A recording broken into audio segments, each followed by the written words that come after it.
Welcome in, everybody. I hope you're ready to kick some tires and light some fires, because we're going over the legal circus that is the Aidan Kearney, aka Turtleboy case. If you're unfamiliar with this case, we can do an updated dive at a later time. But for now, we're in for a thrilling installment of As the Legal World Turns. And by thrilling, I mean mostly procedural, but with enough underlying drama to keep the peanut gallery entertained. I hope you enjoyed today's episode, Docket Dive, the Turtleboy Status Report. And remember, this is the snark before the trial. Forget what you think you know about justice. Forget the long commutes, the stuffy courtrooms, the jury duty summons you dread. What if the power to decide, to truly impact a case, was just a click away? What if you could be the one to weigh the evidence, without bias, without distraction, and deliver a verdict? You can. This is the virtual juror, and it's time to deliberate. Today's main event was what legal people call a status conference, which for those not familiar with legalese, is basically a fancy way of saying, let's gather in a room, pretend we're making progress, and subtly remind everyone that this saga is far from over. Led by Judge Michael Doolin, who probably has Turtleboy tattooed on his eyelids by now, he presided with what we can only assume was a practiced air of weary amusement. This is when I remind you that I'm probably going to use Aidan and Turtleboy interchangeably. Of course Aidan was present for his own hearing, radiating his usual blend of defiant blogger energy, and I'm just here for the First Amendment vibes.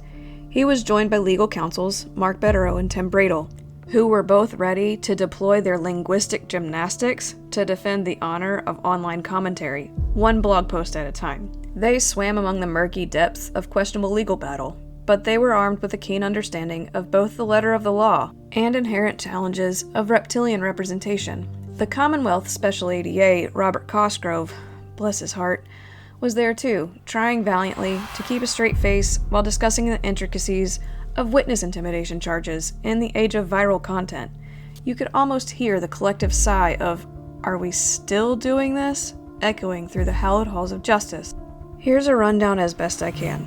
Today's hearing covered the arraignment of 2 more witness intimidation charges for the night Aidan yelled at a window at D&E Pizza in Canton, Massachusetts. But all the judge needs to remember is that Aidan's innocence is the default setting in the courtroom. Turtleboy waived the reading of the new charges, and keeping the streak going, to absolutely no one's surprise, he pleads not guilty.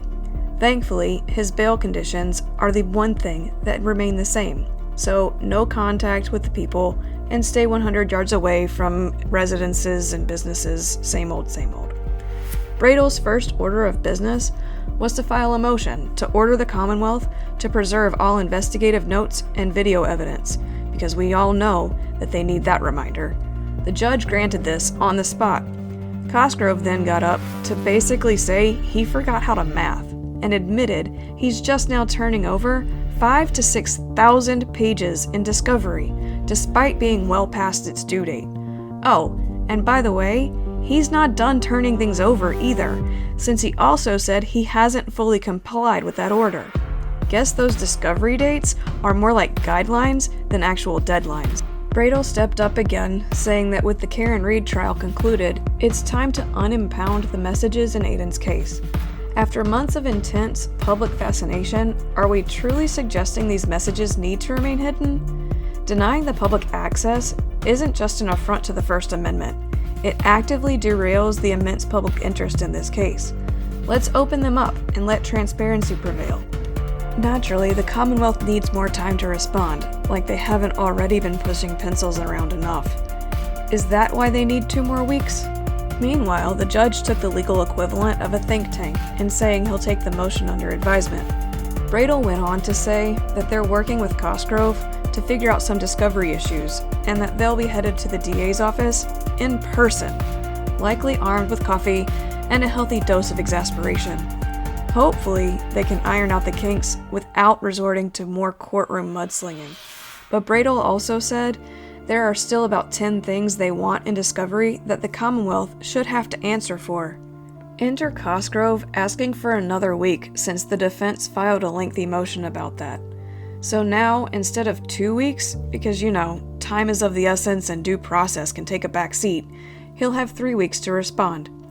I honestly can't fault the judge for giving it to him, but waiting on this case is like watching a snail try to beat Usain Bolt in a 100-yard dash.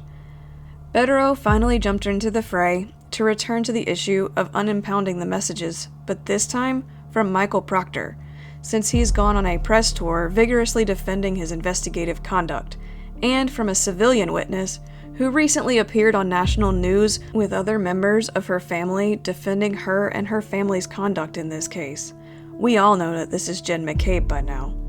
Bederow said that since they've done this, they've surrendered their right to privacy.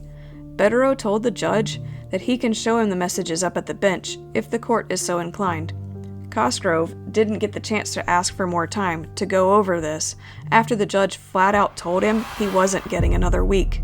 So they're going to address this when they address the rest. Make those weeks count, Mr. Cosgrove.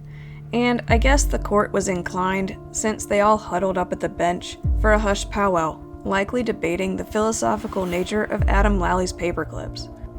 Back on the record, Bederow continued to argue that Special ADA Kenneth Mello is now an essential witness. While we admire Mr. Mello's dedication, testifying in his own case is the equivalent of walking an ethical legal tightrope. To avoid a legal hall of mirrors and to ensure a fair trial, he should be disqualified, respectfully. When asked about it, Cosgrove wanted to see the judge at sidebar again, so off the parties went to engage in another spirited, yet silent, negotiation at the judge's side. I guess this one was over who gets the last donut in the break room. After they were done at sidebar, Bederow had one more thing regarding discovery demands as it pertains to Kate Peter, aka Masshole Mafia. The defense's request that Kate Peter's communications with the Massachusetts State Police, the DA's office, and seemingly half the internet be sought was deemed so utterly reasonable that it was ordered back in May with a breezy 20-day deadline, including a reported recording Kate Peter sent to Massachusetts State Police Brian Tully, who then forwarded it to John Fanning, which led to a wiretapping charge of Aidan Kearney. Fast forward 2 months, and we're still waiting, leading one to wonder if the Commonwealth is meticulously reviewing every single emoji for classified information. Or perhaps they've lost the send button. Clearly, finding these digital missives is a task far more daunting than, say, prosecuting an entire trial. Cosgrove insisted it's in the 5,000 to 6,000 pages he turned over. There's only one way to find out, and who knows when that will be for the public. The last thing discussed today was about an affiant who had their identity impounded. The Commonwealth wanted to unimpound that information since the affiant is known and all over the internet. Last time I checked, most people are all over the internet. Keep in mind, Bederow pointed out that the affidavit given to the court from this person was part of a discovery demand made by the defense. He also made it known that the only reason this person was outed was because of Kate Peter putting them on blast on Twitter, and Cosgrove inadvertently said their name in open court. It's a shame their identity now comes with a complimentary panic button. The hearing ended with Cosgrove saying he'll hopefully have an update on a health status, presumably regarding Ken Mello's availability. In essence, today's hearing was less about explosive revelations and more about the slow, methodical grind of the legal system. Think of it as the legal equivalent of watching paint dry, but the paint occasionally tweets.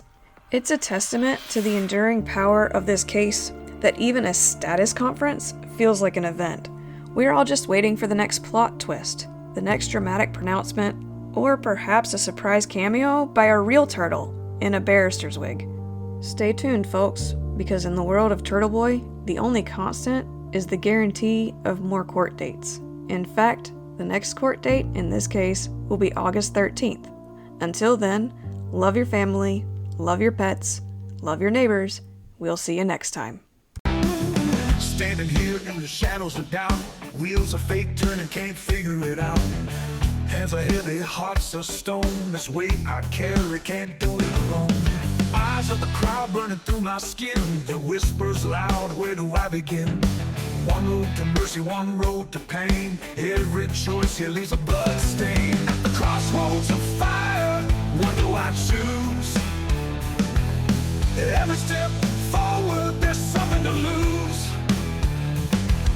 Voices screaming, justice change, rattling fate. What's the price for the call I make? At the crossroads of fire, what do I choose? Every step forward, there's something to lose. Voices screaming, justice change, rattling fate. What's the price for the call I make? Every heart beats a ticking bomb. The line between right and wrong is gone. Buried deep in the noise of the fight, is there a way to make this right? Echoes of their pleas fill the air, shattered dreams scattered everywhere. The gavel falls like thunder crashing, can't stop the tide, it keeps on smashing. At the crossroads of fire, what do I choose? Every step forward, there's something to lose. Voices screaming, justice change, rattling fate. What's the price for the call I make?